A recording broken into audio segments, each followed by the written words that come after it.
Hello and welcome to episode 43 of the Tavern Chat podcast. I'm your host, Art Tenkar, your bartender in the OSR, the main proprietor at Tenkar's Tavern blog. So, today I want to touch on a few things. First and foremost, came up yesterday in the weekly Discord chat. Does anyone know of software for OS X/Mac that does a decent job transcribing? Because, there are followers of the tavern that would like to be able to read the podcast because their hearing isn't the best.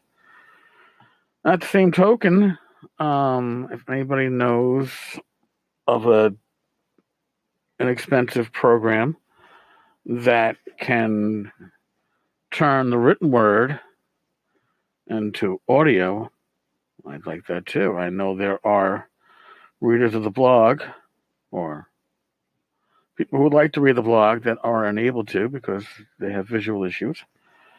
And I used to be able to, there was a program, actually it was a plugin on Blogger that would actually translate it, the written word, to audio. And it actually distributed as a podcast.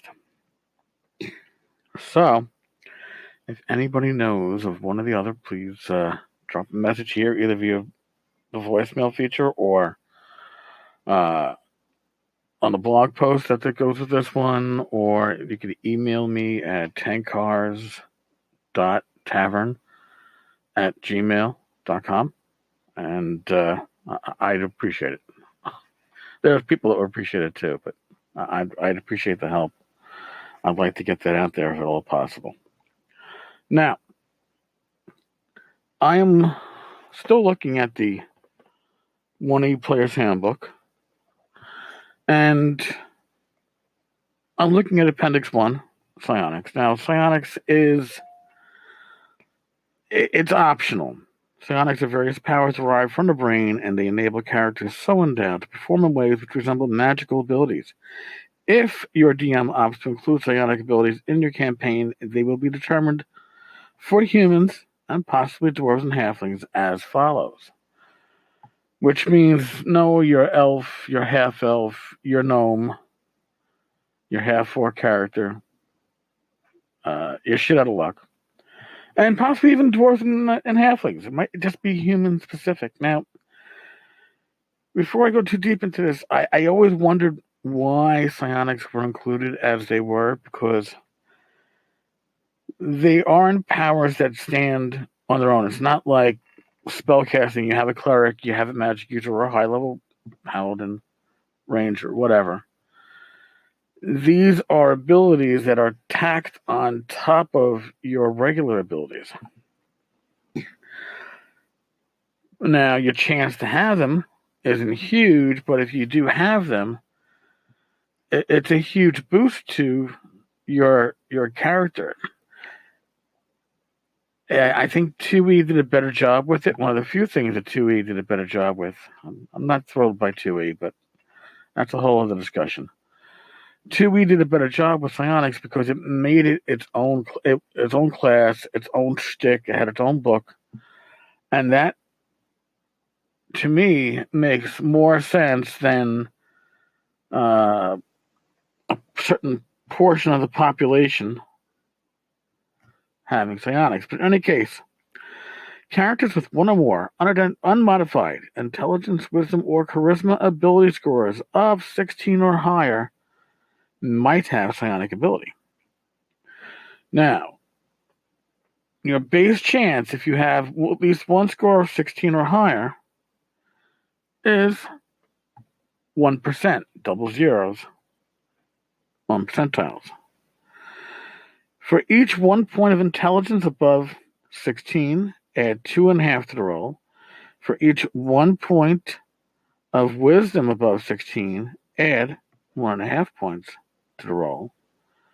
And for each point of charisma above 16, add half to the dice roll. Drop all fractions. So really, for charisma, you might just well be saying if you have a charisma of 18, you can add 1 to the roll. Because 17 doesn't give you shit. And 16 is the baseline. So, now I played as a kid, teen. As a teen, I spent my summers in the Poconos and occasional weekends. So I had a D&D group in the Poconos. I had a D&D group back in New York. In the Poconos, everybody rolled for psionics. You know, it was a big deal, and you know, you were a teenager. Sometimes it was like, well, that die is kind of not quite standing properly. I got to re-roll it. But we were rolling on a picnic table. So, yeah, the psionics was a thing. In New York, didn't exist. I don't know why. We never looked at it. We never played with it. We never had a desire to run with it. Now, if you did have a character with psionics, you have these formulas that are, honest to God, real. That's the whole thing too. Simplify shit. But that was the wargaming mentality back when this game came out in the late 70s, and it was built on wargaming. And wargaming wasn't really about simplifying anything. I think that initial wargaming, well, except for tactics, was a pretty simplified system, but usually there's a lot of like number crunching and stuff. So you making things simple wasn't really so simple. The psionically endowed character rolls percentile dice, adding 1 point to the total for each unmodified point of intelligence, wisdom, and charisma score above 12.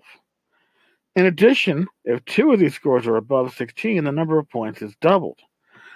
All right, you following so far?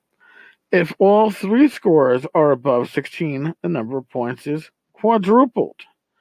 The base score of 1 to 100. So you have to roll. So you roll percentiles for your base score.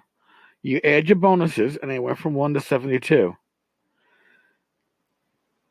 The total is the psionic strength of the individual. It is the strength for attack and for defense. Psionic ability is double psionic strength. So, psionic ability is 10 to 344, of which 1/2 your psionic ability is attack strength and 1/2 is defense strength. That is a damn poorly worded. Oh my. In any case, one thing that we really didn't understand, even when playing with psionics, was this whole psionic attack and defense. Because psionic attack and defense was only between characters that had, or creatures that had psionic. So I can't attack you with my mind if you're just a regular dumbass fighter without psionics.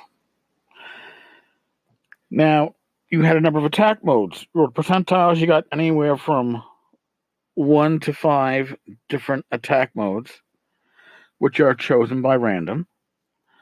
And you rolled percentiles, and you had anywhere from 2 to 5 defense modes, which were chosen by random. I'm not even going to go into psionic combat at this point, because God knows I don't fucking understand it anyway.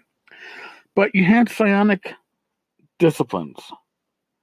You had majors and minors. Now, the number of minors you had was anywhere from 1 through 4. Majors was anywhere from 1 to 2. And some of them duplicated spell effects. Spell adjustment was pretty much cure wounds.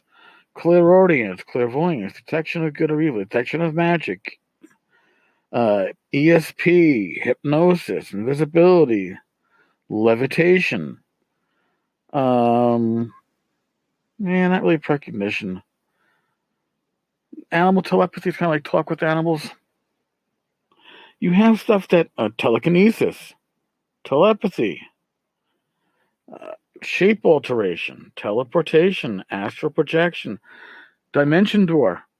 It's repeating a lot, not all of them, but a lot of them repeat spells that are already available to classes, often the high levels.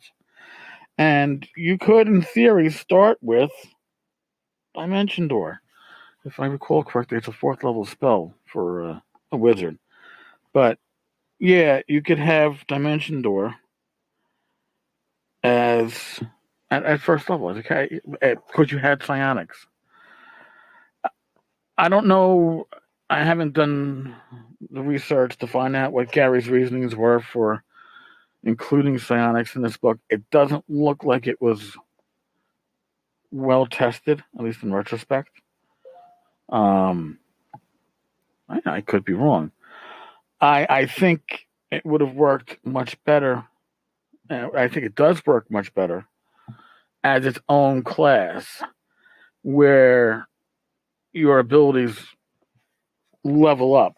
Now, in a way, they do level up because powers have a strength point cost of 1 point per round or whatever else, or there's a limit to what you can create depending on your level of mastery. But you're getting this stuff at first level. You're jam packing. Now, a jam packing character full of abilities. Now, again, it assumes that you're rolling your stats legitimately. I mean, if you're rolling on 46, you're probably not going to be getting too many, 16s or better. But if you start rolling your abilities using the Unearthed Arcana rules, which is what, Method 5? Holy shit. Oh, that's a whole book I should be going over too. That is just, you're going to have psionic characters coming out of your ass. And it's going to really be like a psionic infection in your world. And it's not balanced. It simply isn't. Again, it's much like unarmed combat.